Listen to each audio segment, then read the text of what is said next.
이 아침에도 하나님의 귀한 은혜와 은총이 우리 안에 가득하시기를 예수님의 이름으로 축원합니다. 이 마음으로요, 앞뒤 옆에 계신 분들과 함께 가장 밝은 웃음으로 참 잘 오셨습니다, 큰 은혜 받으시기 바랍니다라고 인사하겠습니다. 참 잘 오셨습니다, 큰 은혜 받으시기 바랍니다. 참 잘 오셨습니다, 큰 은혜 받으시기 바랍니다. 이제 서로를 보시고요, 이쪽은 저쪽을, 저쪽은 이쪽을, 그리고 영상으로 예배 들으신 분들도 함께 손을 들며 인사하겠습니다.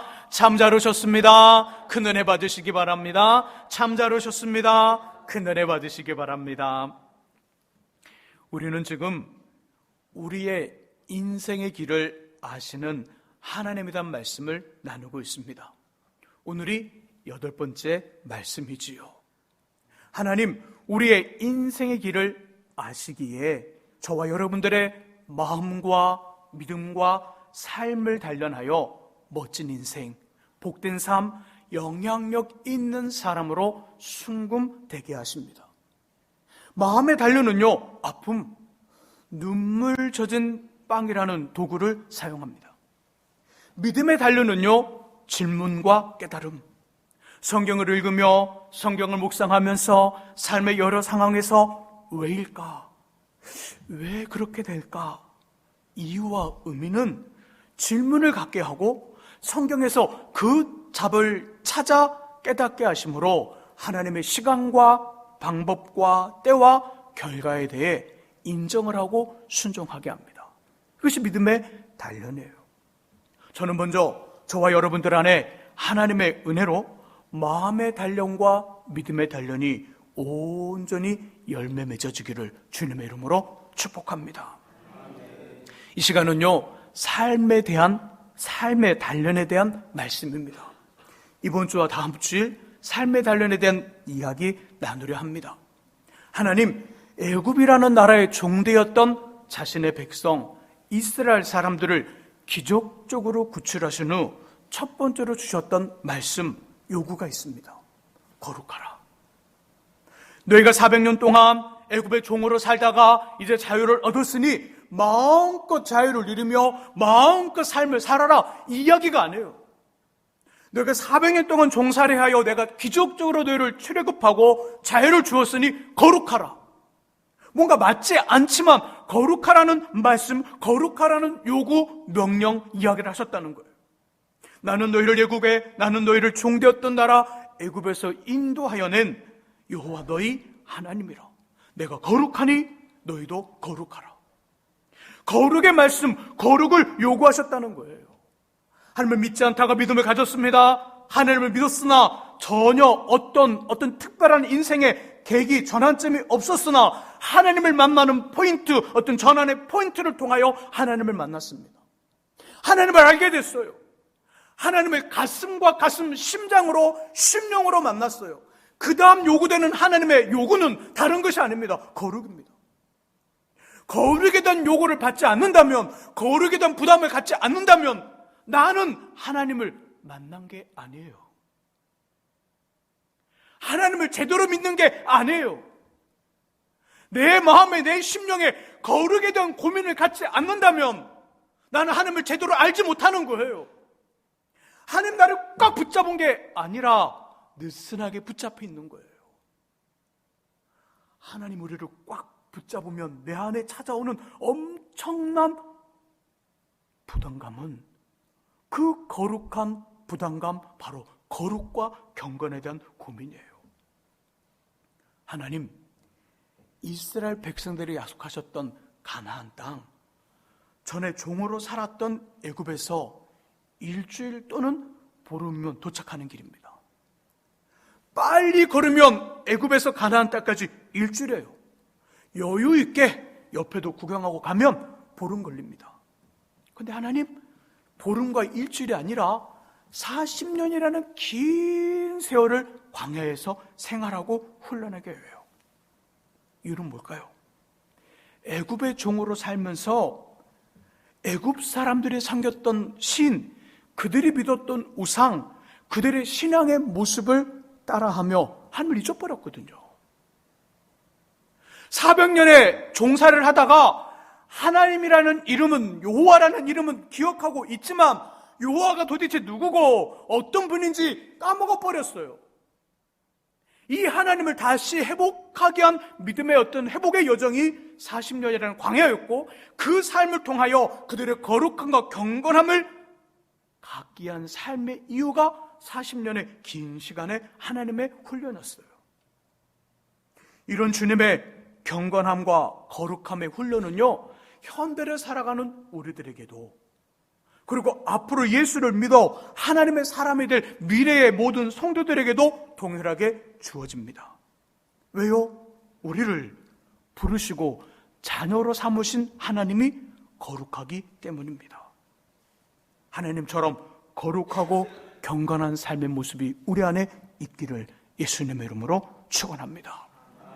자, 그렇다면 주님, 어떻게 우리의 삶을 단련할까요? 어떻게 우리 인생 속에 거룩함과 경건함의 모습에 대한 어떤 갈등을 갖게 하고 그 거룩함과 경건의 모습을 가질 수 있게 할까요? 두 가지입니다. 하나는 오늘, 다른 한 가지는 다음 주일에 전하겠습니다. 먼저는 아쉬움이에요. 아쉬움을 갖게 하더라. 아쉬움을. 우리 두 번째 본문 신명기 3장을 함께 찾아보겠습니다. 신명기 3장의 말씀 구약 265쪽에 있습니다.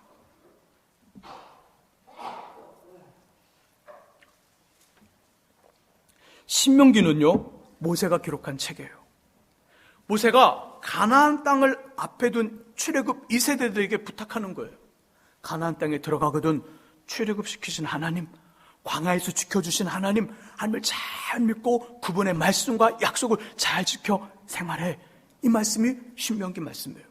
특히 본문에는요, 모세의 기도, 모세의 간구가 나옵니다. 23절, 24절, 25절을 읽어봅니다. 읽으시면서 모세가 하나님께 기도한 것이 무엇인지를 찾아보시기 바랍니다. 같이 읽습니다.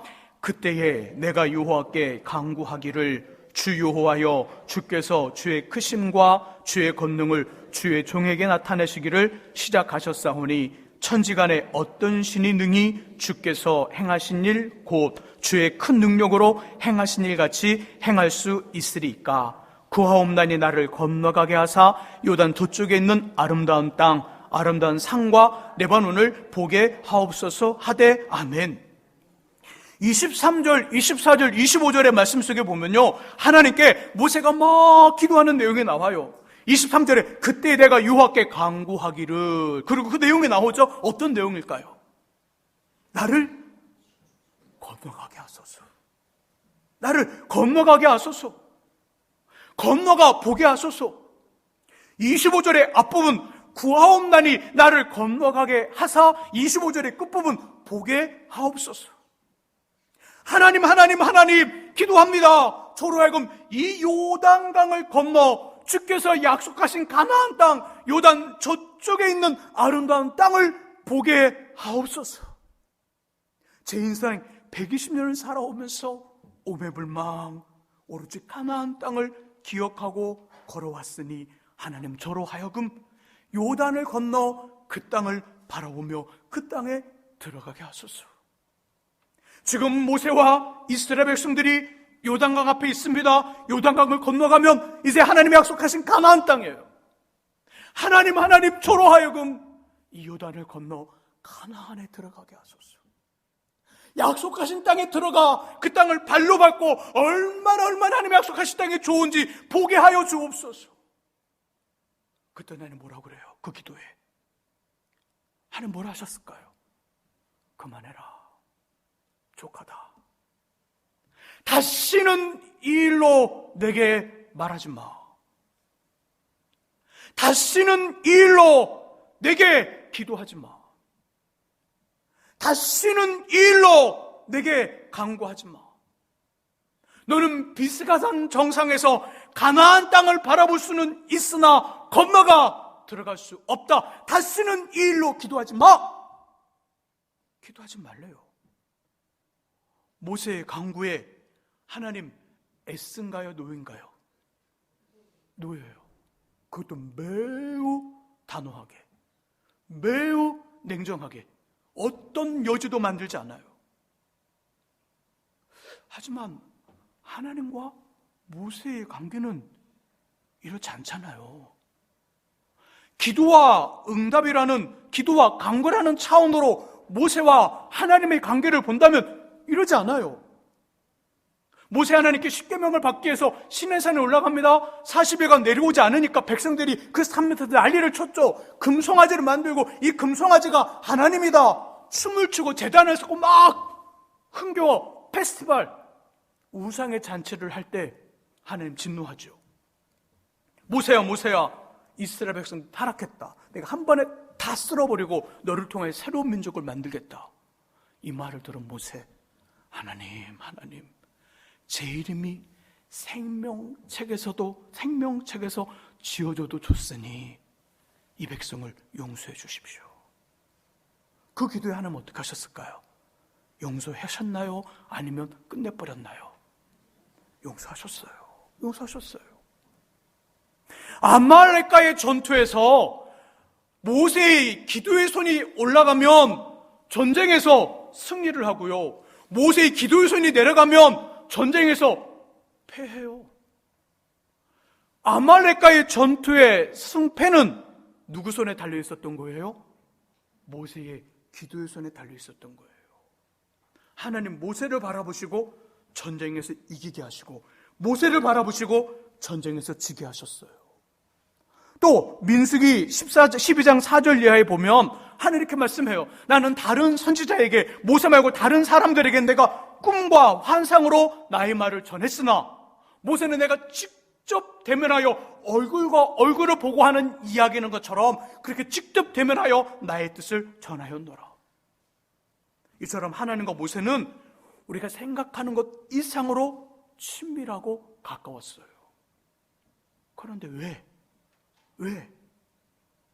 왜 신명기 3장 본문에서는 하나님 이런 모세를 향하여 차가운 얼음처럼 냉정하고 단호하게 거절하셨을까요? 그의 기도에. 이게 어려운 일인가요? 예전이라면 요단을 건너가 약속의 땅에 들어가게 해달라는 이 기도는 어려운 일이 아니에요. 그래 그렇게 하자 이럴 수 있어요. 근데 하나님 그렇게 하지 않아요. 그렇게 하지 않는 이유, 그 답이 신명기 31장, 32장 51절과 52절에 정확하게 나와 있어요. 제가 한번 그 부분 읽어볼게요. 왜 안 되는지 32장 51절과 52절 잘 들어보세요.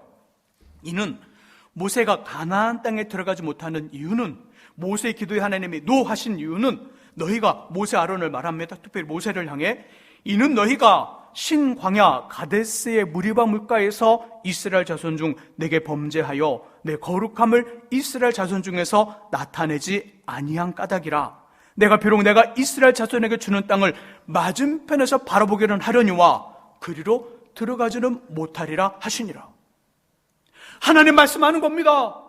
모세야, 너의 기도 내가 노하고 들어지지 않는 이유는, 너가 가나안 땅을 바라보지나 가나안 땅에 들어갈 수 없는 이유는 내게 범죄하였기 때문이라. 무슨 말일까요? 얼마 전 광야의 삶을 살아가는데 이스라엘 백성들이 물이 없어 막 원망하고 불평해요. 그때 하나님 모세에게 말씀합니다. 모세야 내 앞에 뭐가 있느냐? 네, 커다란 바위가 있습니다. 그러면 그 바위를 향해 말해라. 영어 성경 그대로 speak, 말해라.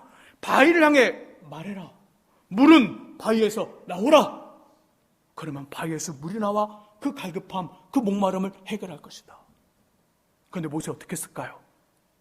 예전에 하던 그 모습 그대로 지팡이를 들어 그 바위를 칩니다. 말하라 했는데 모세 바위를 쳐요. 때려버려요. 때려서 물을 내요. 물의 갈급함을 해결했으나 하나님 말씀하는 거죠. 모세야, 너가 나의 거룩함을 나타내지 않았구나. 내가 언제 너에게 바위를 치라고 했느냐? 바위에게 말하라고 그랬지. 이야기하라고 말했지. 언제 치라 했느냐? 너는 그 이유 때문에 가나안 땅에 들어갈 수 없다. 그 이야기가 오늘 신명기 3장과 신명기 32장의 이야기 속에 모세가 가나안 땅에 들어가지 못하는 이유고, 하나님의 모세의 기도에 냉정하게 안 돼! 라고 말씀하는 이유예요. 이 사실을 하나님께 듣고 있는 모세의 마음, 모세의 심정은 어떨까요? 분명 주님이 그 마음을 다른 방법으로 위로하시겠지만 모세, 아쉽지 않을까요? 안타깝지 않을까요? 그때 하나님 말씀대로 명예했어야 되는데 치는 게 아니라 예전의 습관처럼 예전에 한 10년 전에 동일한 사건을 지팡이로 그 바위를 쳐서 해결했거든요. 그게 아니라 하나님 말씀대로 말했으면 되는데 이런 아쉬움, 안타까움을 갖지 않았을까요? 오매불망 가나안 땅에 들어가고 그 가나안 땅을 바라보고 120년의 삶을 살면서 모진 눈물과 모진 고통과 모진 시련을 견딜 수 있었던 건 가나안 땅에 대한 소망 때문이었는데 그렇게 그리더니 가나안 땅에 그 가나안 땅에 들어가 하나님 약속하신 땅이 얼마나 좋은지 보고 싶고 그래서 한 번이라도 살고 싶은 그 마음 때문에 제가 참고 견뎠는데 거기서 행한 잘못 때문에 하나님이 들어갈 수 없다 말씀해요. 이 일 앞에 모세의 마음 매우 아쉽고 아쉬웠을 거예요. 그리고 동일한 일과 상황이 생긴다면 이전처럼 하나님 말씀을 잊어버리고 행동하는 죄된 모습이 아니라 주님의 말씀 그대로 철저하게 지킬 거라는 거예요. 이것이 아쉬움을 통해 우리 삶의 죄를 버리게 하고요, 하나님 말씀을 기억하여 살게 하는 거룩함과 경건함을 가져다 주는 거예요. 뭐라고요? 아쉬움. 주님은 성경 여러 곳에서 우리 삶에 있는 죄가 얼마나 좋지 않은 결과를 가져오는지 말씀해요. 저도 죄를 많이 범해요. 죄를 자주 범하다 보니까 하나님 말씀 속에 죄라는 것이 하나님과 저와의 관계 속에서 어떤 역할을 하는지, 좋은 역할을 하지 않으니까 어떤 역할을 하는지 그 역할을 하는 이야기들이 저에게도 암송되어지고 암기되어진 말씀들이 있어요. 그 중에 두 군데를 생각해 볼게요. 죄가 얼마나 우리 삶 속에 하나님과 우리 관계를 좋지 않게 만드는지. 시편 66편 18절, 내가 나의 마음에 죄악을 품었더라면 주께서 듣지 아니하시리라. 제 마음에 죄악을 품으면 행동하지 않았어요? 마음에 죄만 품었어요? 아직 움직이지 않았어요? 죄악을 마음에 품었더라면 하나님이 듣지 않으신대요. 밤새 기도하고 단식하고 금식하고 작정하고 서원하고 미친 듯이 기도해도 제 마음에 죄악을 해결하지 않으면 하나님이 안 들으신대요. 들으실 수 없대요. 예레미야 5장 25절 말씀, 너희 허물이 죄가 이러한 일들은 물리쳤고 너희 죄가 너희로부터 좋은 것을 막았느니라. 하나님이 저를 바라보시고 주고 싶은 거 있잖아요. 우리 부모가 우리 자녀를 바라보며 이야기를 하지 않더라도, 이 아이가 우리에게 요청하지 않더라도 우리 부모 입장에서 해주고 싶은 거 있죠? 있어요, 없어요? 세 사람만 있대요.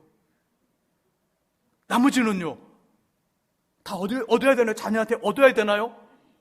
아니죠. 부모는 나이가 많이 들어가도, 연세가 많아져도, 아니 돈을 벌어도 부모의 마음은 어때요?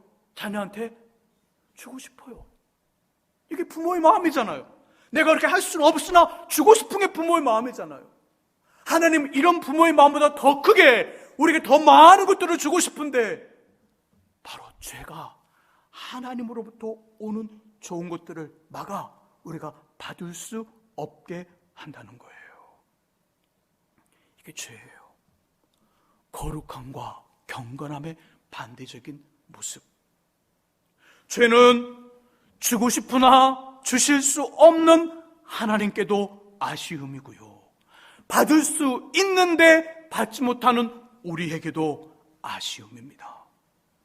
사랑하는 성도 여러분, 이제 어떻게 하시겠습니까? 하나님에게도 우리에게도 아쉬움을 가져오는 우리 삶에 있는 죄에 대해 어떻게 하시겠습니까?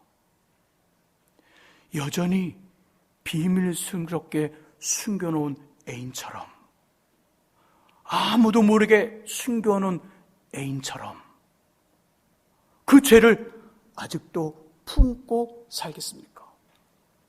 하나님과 죄는 공존할 수 없어요. 우리가 죄 모두를 다 이길 수는 없으나, 죄를 안 지을 수는 없으나, 죄를 안 짓기 위한 몸부림이 우리 안에 있어야 되는 거예요. 죄를 거절하고 죄를 싫어하고 죄에 대해서 아니라고 말하는 이 단호함이 있어야 된다는 거예요. 이런 단호함이 없이 물에 물 탄 듯 술에 술 탄 듯 죄와 손잡고 죄를 품고 죄를 마치 내 애인처럼 꽂고 숨겨놓은 다음 하나님 앞에 하나님 이럴 수 없다는 거예요. 죄는 하나님에게서 오는 좋은 것들을 받지 못하게 합니다. 죄는 우리의 기도가 하나님 앞에 가지 못하게 합니다. 어떻게 하시겠습니까? 아쉽지 않으세요? 하나님이 주시는 것, 우리들 생각하고 상상하는 것 이상해요. 부모는 한계가 있기 때문에 주는 것, 내 자녀가 돈을 버는 것보다 더 크게 줄 수 없어요. 하지만 하나님은 한계가 없어요. 오늘 줘서 내일 안 주더라? 안 해요. 오늘도 주고 오전에 주고 오전에도 오후에도 줄 수 있어요. 내일도 주실 수 있는 분이에요. 그런 분이 우리에게 좋은 걸 주신대요. 그런데 죄가 막는데요. 죄를 버리는 주님의 은혜와 능력으로 죄를 버리고 죄를 이기는 거룩함과 경건함이 우리 안에 있을 수 있기를 예수님의 이름으로 축원합니다. 기도하겠습니다. 하나님 아버지, 하나님 아버지, 하나님은 우리를 순금되게 하시고자 우리를 단련하십니다. 우리를 단련하실 때 정말 마음도 단련하고 믿음도 단련하고 삶도 단련하는데 오늘은 참 무거운 말씀, 죄에 대한 이야기 나눴습니다. 죄를 좋아하는 사람 아무도 없을 거고 죄를 일부러 범하는 사람 아무도 없을 겁니다. 죄를 이기고 죄 앞에 몸부림치며 죄를 벗어나기 위해서 아버지 갈등하고 고민하는 우리 성도님들, 저 아버지가 도와주셔서 죄를 이기고 승리하게 하시고 하나님이 원하시는 거룩함과 경건함이 우리 안에 있게 하여 주옵소서. 그래서 주님 원하시는 모습으로 살아가는 우리 될 수 있도록 긍휼을 베풀어 주시기를 원하옵고 예수 그리스도의 이름으로 기도합니다. 아멘. 이제 우리